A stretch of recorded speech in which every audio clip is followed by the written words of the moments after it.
តើបងប្អូនដឹងទេថាបាសនិងកាស Andifier ដែលបងប្អូនឃើញសឹងតែគ្រប់តុធ្វើការនៅក្នុងប្រទេសកម្ពុជាយើងមានប្រភពមកពីណាហើយហេតុអ្វីបានជា VIV លោកទីផ្សារពិភពលោកបានខ្លាំងបែបនេះដំណើររឿងរបស់ Andifier ត្រូវបានបង្កើតឡើងនៅទីក្រុងប៉េកាំងកាលពីខែឧសភាឆ្នាំ1996ដោយលោកវ៉ាងដុងសាងដោយចាប់ផ្ដើមដំបូងចេញពីក្រុមតូចមួយនៃអ្នកដែលស្រឡាញ់ចូលចិត្តតន្ត្រី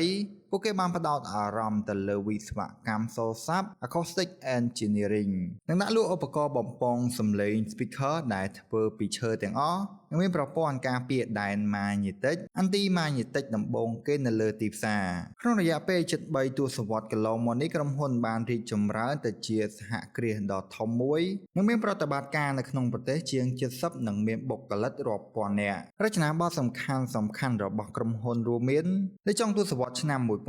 1990 Edifier បានពង្រីកខ្លួនទៅឆាកអន្តរជាតិដោយបង្កើនប្រតិបត្តិការនៅអាមេរិកខាងជើងនិងបានសាងសង់មជ្ឈមណ្ឌលផលិតដំបូងគេបង្អស់របស់ខ្លួននៅទីក្រុងប៉េកាំងនៅក្នុងឆ្នាំ2006បានបោះជំហានចូលផលិតកម្មកាសស្ដាប់ត្រចៀក Headphone ដែលក្រោយមកបានក្លាយជាផលិតផល Snow មួយរួមបញ្ចូលជាមួយនឹងឧបករណ៍បំពងសំឡេងលើតុ Desktop Speaker ផងដែរនៅក្នុងឆ្នាំ2006ដល់2012បានទិញយកក្រុមហ៊ុន Stax ដែលជាក្រុមហ៊ុនផលិតកាសស្ដាប់ត្រចៀក Electrostatic ដ៏ល្បីល្បាញរបស់ប្រទេសជប៉ុនទាំងស្រុងនៅក្នុងឆ្នាំ2020បានពង្រីកខ្លួនទៅលើប្រព័ន្ធសំឡេងកម្រិតខ្ពស់ Hi-Res Audio ប្រព័ន្ធសំឡេងសម្រាប់ការលេងហ្គេម Gaming Audio និងការឥតខ្សែ True Wireless Earbud ដែលមានបច្ចេកវិទ្យាកាត់បន្ថយសំឡេងរំខាន Active Noise Cancelling អាថ៌កំបាំងនៃភាពជោគជ័យរបស់ Edifier ស្ថិតលើរូបមន្ត3យ៉ាងទី1គុណភាពសំឡេង Edifier មានមន្ទីរពិសោធន៍ផ្ទាល់ខ្លួនក្នុងការស្រាវជ្រាវបច្ចេកវិទ្យាសំឡេងថ្មី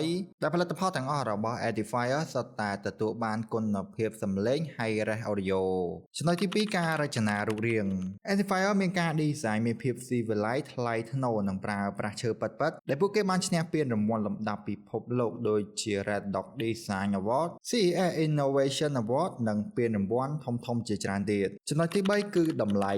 នេះគឺជាចំណុចដែលឈ្នះដៃគូប្រកួតប្រជែងបើប្រៀបធៀបគុណភាពសំឡេងស្មើគ្នា Edifier តែងតែមានតម្លៃធូរជាង brand អឺរ៉ុបនិងអាមេរិកជានិច្ចបច្ចុប្បន្ននេះ Edifier មិនត្រឹមតែល្បីខាង Bass Monitor សម្រាប់អ្នកធ្វើភ្លេងកាត់តវីដេអូនោះទេសូម្បីតែកាស Gaming Series Haircut ឬកាសស្ដាប់ត្រចៀកប្រចាំថ្ងៃក៏ទទួលបានការពេញនិយមយ៉ាងខ្លាំងគ្រប់ស្រទាប់យុវវ័យផងដែរជាចុងក្រោយបើសិនជាបងប្អូនមានចំណាប់អារម្មណ៍ចង់បានផលិតផល Edifier Global Version ទាំងអស់នេះបងប្អូនអាចរកទិញបាននៅលើ Facebook Page Techbox និង Creator Hub ឬក៏ទាក់ទងតាមរយៈ Telegram លេខ015